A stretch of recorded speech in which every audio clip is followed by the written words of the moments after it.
আসসালামু আলাইকুম। আমি নির্বাচন বিষয়ে কিছু কথা বলতে এসেছি। অবশ্যই আপনারা আমার কথাগুলো শুনবেন, এই কামনায় রইল। আগামী ত্রয়োদশ জাতীয় সংসদ নির্বাচন 12ই ফেব্রুয়ারি। আপনারা সকলেই সারাদিন আপনার যোগ্য এবং পছন্দের প্রার্থীকেই ভোট দিন। যোগ্য প্রার্থীর বিকল্প নাই। আগামীর সুন্দর এবং সাবলীল বাংলাদেশ তৈরির লক্ষ্যে অবশ্যই যোগ্য প্রার্থীর প্রয়োজন। আপনারা অবশ্যই ভেবে চিন্তে আপনার মূল্যবান ভোটটি যাকে যোগ্য মনে হবে তাকে দিবেন। আমি অবশ্যই আমার ভোটটি আমি আমার যোগ্য প্রার্থী যে থাকবে আমার আসনে আমি তাকেই দিব।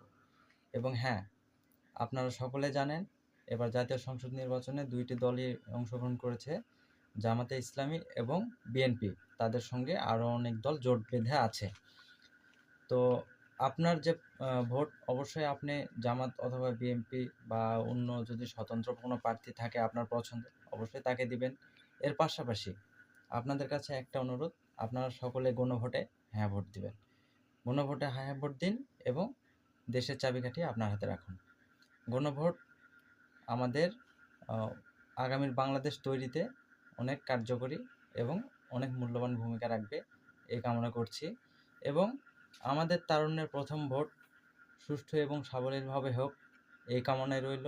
এবং সকল দল মত নির্বিশেষে সকলের কাছে অনুরোধ, কেউ যেন ভোট কেন্দ্রে গিয়ে বিশৃঙ্খলা সৃষ্টি না করেন এবং ভোট যেন বর্জন হয় এমন কোনো অঘটন না ঘটান।